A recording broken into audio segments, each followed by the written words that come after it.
Olá para você que nos assiste aqui no nosso Panorama de Mercado. Está começando neste momento o nosso programa para deixar você antenado aí sobre tudo que está acontecendo neste mercado de comercialização da soja e do milho, tanto no Brasil quanto no exterior. E a gente traz então para fazer as nossas análises a nossa coordenadora de comercialização da Coopermota, Sônia Trovo. Olá, Sônia! Olá, Vanessa. Bom dia aos nossos clientes, cooperados, enfim, a toda a família Coopermota. E vamos para mais um panorama de mercado. E esse panorama de mercado, que ele é composto também com o nosso parceiro da Stonex, Fábio Cruz. Bom dia, Fábio. Tá sem áudio, Fábio. Aê, vamos lá. Olá, Sônia, Vanessa, Coopermota, obrigado pelo convite. Maravilha. Então, vamos começar já nossas análises, falando primeiramente da soja no mercado internacional, sobre as questões das margens negativas da China. Parece que um acordo é inviável por lá. Sim, o boato do acordo, que não se concretizou ainda, boato pelo fato de não ter nada assinado em si, fez a soja americana subir muito nos últimos dias. Então, a gente pode observar a cotação de Chicago batendo as máximas nos contratos, e isso traz um efeito negativo para a margem chinesa. Então, a China hoje comprando soja brasileira, que é mais barata que a americana, ela tem uma margem negativa, originando essa soja dos Estados Unidos. Então, essa margem negativa ela piora. Então, o acordo em si, né, os preços da soja, que o boato do acordo, que não se concretizou ainda, teve de efeito no mercado, que foram altas, isso vem prejudicando muito a margem da China e não faz sentido. No fim do dia, você tem que ter uma atividade saudável, o chinês ele tem que ter um esmagamento saudável com margens boas, isso não vem acontecendo. E esse ímpeto de compra do Brasil, Sônia, como é que está ficando o nosso mercado local? Vanessa, nós vimos Chicago subir bastante, né? Mas, ao mesmo tempo que Chicago subiu, os prêmios cederam. E o que a gente vê no mercado interno? A gente teve uma melhora nas cotações, pouca coisa, tá? Mercado segue na compra de acordo com a necessidade das trades, tá? O mercado hoje, isso falando no mercado disponível, tá?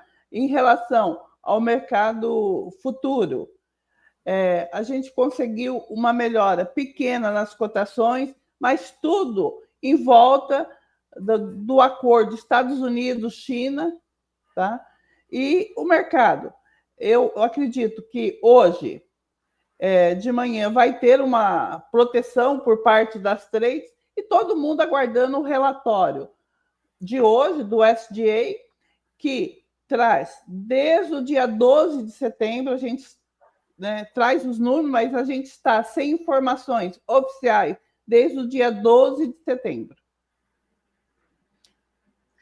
Eu acho que qualquer coisa, Vanessa, em relação a preços, em relação à mudança de mercado, vai sair após esse relatório. Está todo mundo esperando por essa decisão. Essa decisão, esse anúncio, né? Isso, ontem nós tivemos o Conab e hoje o SDA. O mercado promete ser bem movimentado após as 14 horas. E isso deve favorecer os nossos cooperados? Depende do que for divulgado. Depende das estimativas. Vamos aguardar. Vamos aguardar. Então, tá bom. A gente passa, então, para falar um pouco do farelo, aqui puxando o Fábio para falar sobre o farelo aí nesse curto prazo, que está puxando a soja, Fábio. Sim, esse foi um tempero a mais aí quando a gente pensa nas altas. Então, grande parte das altas até o momento elas vêm sendo associadas ao otimismo em relação à relação China-Estados Unidos, que melhorou, apesar de não ter saído nada concreto, né, não ter nenhuma compra concreta, pouco volume originado dos Estados Unidos pela China. E a gente tem um aperto no curto prazo do farelo. Isso ajudou o mercado a subir e está se sustentando, e é uma notícia mais curto prazo aí, e ela praticamente veio à tona ontem. Então, a Argentina, não sei se vocês lembram, a Argentina exportou muita soja para a China. A Argentina foi um dos pontos que a China comprou ali, ela focou na Argentina para trazer soja, e a Argentina é um país que consome 90%, 95% da sua soja para o consumo interno, para esmagamento. Ela é a principal fornecedora de farelo, de óleo, e esse vender muita soja acaba gerando aí uma falta, um déficit de soja aí nesse final de ano, dezembro, começo de 2026, e então quem compra farelo precisa procurar outras origens, né? E quando a gente vai nos Estados Unidos, você tem um esmagamento com uma margem ruim, assim como a China e os Estados Unidos também tem uma margem ruim.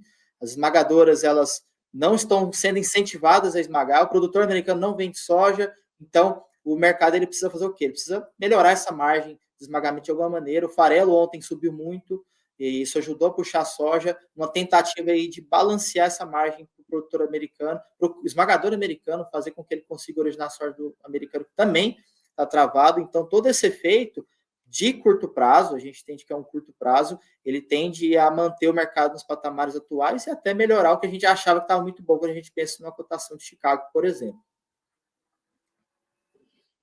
E essa procura do farelo por aqui, Sônia, como que está a relação soja e farelo? Vanessa, na soja, a gente continua sem oferta de produtor, tá? São poucas as vendas, e quando aparece, é lógico que as indústrias precisam dessa soja, e aí é onde mantém as cotações nessa estabilidade e com uma melhora, tá?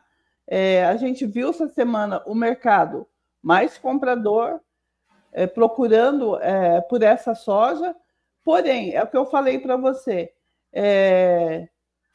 todo mundo aguardando esse relatório que vem com os estoques, mas essa alta, Vanessa, que a gente está vendo em Chicago, é muito importante a gente deixar claro aqui, que a gente viu Chicago bem alto, subindo a semana toda quase, e só que isso não está repercutindo nos preços, tá?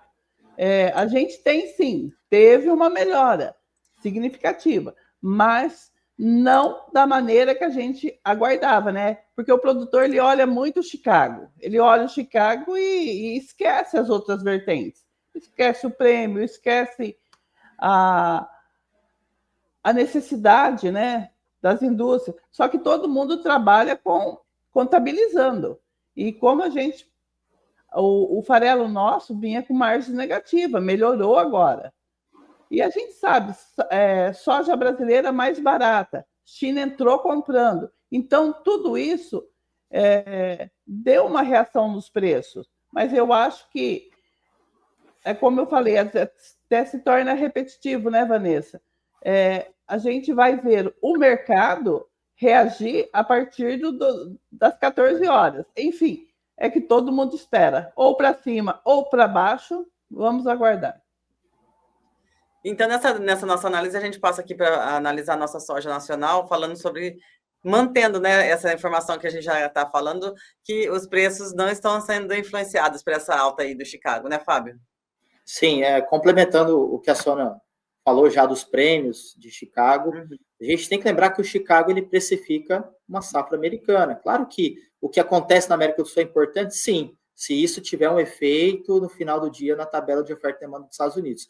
E o que vem acontecendo hoje é uma alta em Chicago, talvez por conta de um acordo, uma procura por farelo, que vem melhorando as margens do esmagador americano, e quando a gente traz para a realidade brasileira, nós temos uma safra que, apesar de alguns problemas pontuais, talvez Mato Grosso, ali, Goiás, plantando um pouco atrasado, você tem uma safra potencial muito grande.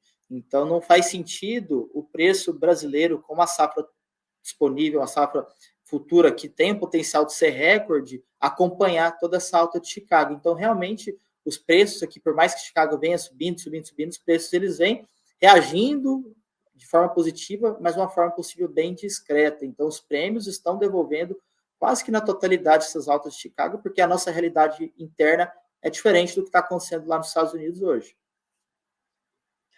E essa realidade de preços não estarem sendo influenciados para a soja futura também aqui não, né, Sônia?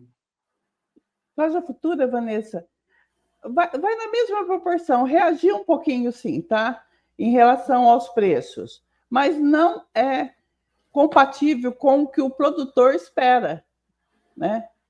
Em termos de preço. Por isso, Vanessa, que a gente está vendo uma fixação de vendas lenta, eu diria isso. Eu acho que a nível de Brasil os estoques são pequenos ainda, se a gente for olhar. Nós tivemos uma safra, mas eu acho que a nível de estoques aqui no Brasil, eles estão curtos. Porém, Vanessa, lembrando, produtor segurando e esperando essas altas de Chicago, o que não está acontecendo. Na soja futura, Vanessa, houve sim uma melhora, mas também bem discreta.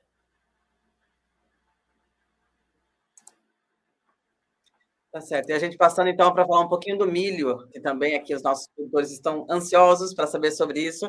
Vamos olhar aqui para os nossos irmãos argentinos, como é que está a safra ali de milho dos nossos companheiros, Fábio? A safra de milho da Argentina, ela vem sendo plantada dentro de uma normalidade, né? Lembrando que a Argentina ela tem um padrão ali parecido com os Estados Unidos, né? Você tem uma safra verão, que é milho ou é soja. E esse ano específico, a produção estimada para a colheita da Argentina em 2026, ela vem sendo estimada de forma recorde pelas bolsas locais argentinas. Então, estimativa de 61 milhões de toneladas. E quanto que elas colheram esse ano? Quanto que eles colheram na safra desse ano? Foram apenas 53. Então, uma estimativa aí, aumento de 8 milhões de toneladas na colheita de milho. Qual é o efeito disso para o Brasil? A Argentina ela tem a sua colheita ali a partir de março, é uma janela extensa que vai de março a agosto. Então, a Argentina ela compete, de certa forma, com a janela de exportação ali brasileira do milho safrinha do ano que vem, e ter alguém no mundo, principal, o terceiro maior produtor exportador de milho, que é a Argentina, com uma safra estimada recorde, isso pode ajudar a pesar um pouco nesse ímpeto que a gente tem da safrinha do ano que vem, que é de alta, né? Plantio Goiás um pouco atrasado, Mato Grosso, alguns problemas pontuais. Será que a safrinha vai ser boa ou não vai? Quanto que o Brasil vai produzir? Mas a gente já tem alguém ali que largou na frente largou na frente, vamos dizer, ganhando entre aspas. A Argentina tem um potencial de entregar uma safra recorde aí, competir com o nosso milho safrinha do ano que vem. E lembramos que a decisão do produtor de quanto que ele vai plantar de área de safrinha, quanto que ele vai plantar aqui no estado de São Paulo, elas começam agora nos próximos 20, 30 dias, então ele já tem essa noção do que ele vai fazer. E o preço vai dizer muito em relação a essa decisão dele. Uhum. E como que está o nosso mercado local do milho, Sônia? Vanessa, falando mais do estado de São Paulo, a gente percebe, ou ouve, né, algum milho tributado chegando, tá? Diferente do que na semana passada nós não tínhamos. Os volumes do tributado aumentou bem. No caso do mercado aqui interno, ainda sem mudanças, empresas, indústrias adquirindo da mão para a boca, elas vêm, compram e sai fora do mercado. Adquire somente para poucos dias. E isso vem acontecendo quase que diariamente. Em relação, Vanessa, aos preços, melhoraram um pouco, tá? Nós tivemos uma melhora aí de R$ 1,50, R$ 1,50, enfim. Mas são aumentos pontuais. O que eu quero dizer? Como não está tendo venda de produtor, o produtor ainda segue retraído nas vendas, tá? Não sei se esperando janeiro, uma mudança, enfim, as vendas estão retraídas e as indústrias, Vanessa, elas também evitam de vir para o mercado. Principalmente os consumidores de milho na parte de ovos, tá? Estão bem retraídos. Isso já faz mais de 15 dias. A parte de frango, que segue bem, frango e suínos, os preços, a comercialização segue bem, e isso proporciona uma melhora na procura. Mas nada que evidencie, Vanessa, uma compra, como eu diria, não evidencia um consumo, assim, uma procura no mercado exagerada. O que a gente tem, compras pontuais. Tá certo. Não mudou muito, na verdade, né, Sônia? Não, Nas Vanessa, últimas semanas. a gente vem, até se torna repetitivo, né? A gente vem falando no mercado quase toda semana isso aí. E não mudou. Não mudou. Eu acho que o produtor tem que aproveitar esses momentos. A gente viu no balcão uma melhora do preço, tá?